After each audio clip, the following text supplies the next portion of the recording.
Nous allons voir comment utiliser le tracé à la plume.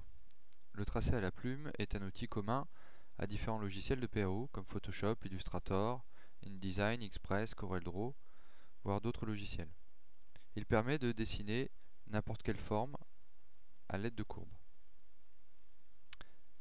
Il y a différentes méthodes pour utiliser le tracé à la plume, nous allons voir une. Nous allons tout d'abord détecter les changements de courbure. Ici, nous avons un demi-arc d'ellipse qui tourne dans le sens des aiguilles d'une montre.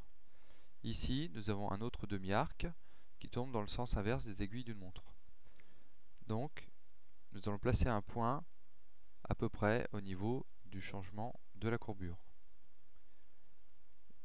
Je clique avec le bouton de la souris et je laisse appuyer de façon à étirer une tangente qui va donner le sens du tracé. Je relâche et je passe à un point suivant, comme ceci.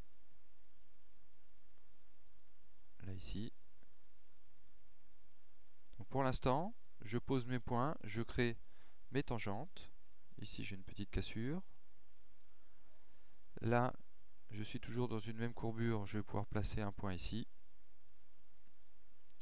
Mais je ne cherche pas forcément à créer le tracé entièrement tout de suite. Je le peaufinerai un petit peu plus tard. Ici, je me trouve dans le cas d'un sommet, c'est-à-dire que mes deux tangentes partent dans la même direction. J'appuie sur la touche Alt de façon à retoucher une demi-tangente comme ceci. Je relâche et je continue. Là, je rappuie sur Alt pour redonner un autre sens à ma courbe. Je mets un point ici.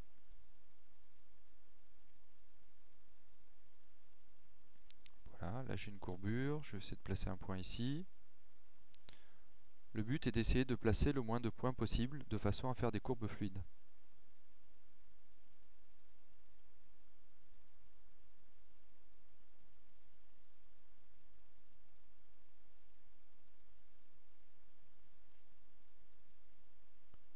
Voilà.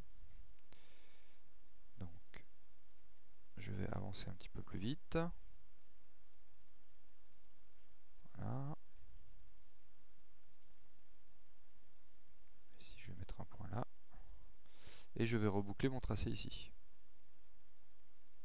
Voilà. Je viens de réaliser une ébauche de mon tracé. Maintenant, pour retoucher le tracé, je vais utiliser la flèche blanche. La flèche blanche me permet de déplacer un point sur la courbe et de rectifier les tangentes de façon à les étirer. Donc ici, je vais étirer mes deux tangentes et replacer mes points s'ils ne sont pas très bien ajustés. Et comme ça, ainsi de suite, je continue. Là. Là, ici. Il me faut une amplitude plus importante. Là, ici aussi. Voilà. Pour activer les tangentes, nous pouvons cliquer sur la courbe. Et si cette tangente est trop importante, je vais la réduire légèrement et plutôt étirer l'autre extrémité. Comme ceci. Comme je clique sur le point, je peux activer mes tangentes pour les retoucher. Là, ici, je vais augmenter l'amplitude de cette tangente et de celle-ci. Voilà. Là, ici, je vais d'abord travailler ce point avec cette amplitude. Là. Là, ici, je vais retoucher cette courbure-là. Voilà.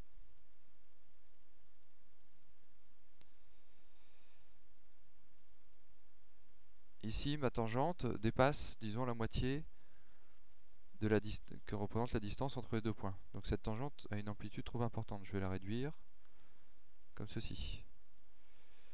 Là, ici, je vais augmenter un petit peu. Et comme ça, petit à petit, nous allons peaufiner notre tracé en augmentant les amplitudes des tangentes.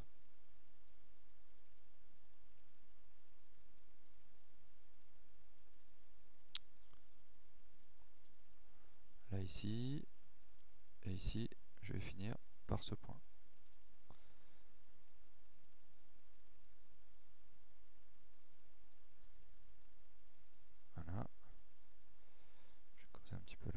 Là, ce point n'est peut-être pas très bien placé, voilà.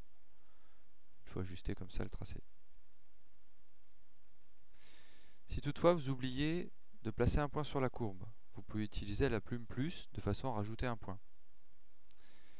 Ou si vous avez des points en trop, vous pouvez utiliser la plume moins de façon à supprimer un point. L'outil conversion de points, lorsque nous avons tracé notre courbe, permet, lorsque vous cliquez sur un point, comme ceci ici, de supprimer une tangente de façon à la retracer. Et si vous relâchez l'outil et que vous sélectionnez une des tangentes, vous ne déplacez qu'une demi-tangente, comme ceci. Donc chaque outil, que ce soit la flèche blanche ou l'outil conversion de points, ont un double emploi. Donc ici, je retrace ma courbe, comme ceci. Ici, je vais changer d'outil, donc je vais appuyer sur CTRL pour activer la flèche blanche, car la flèche blanche me permet de conserver mes deux tangentes alignées. Et donc je vais réduire ici l'amplitude.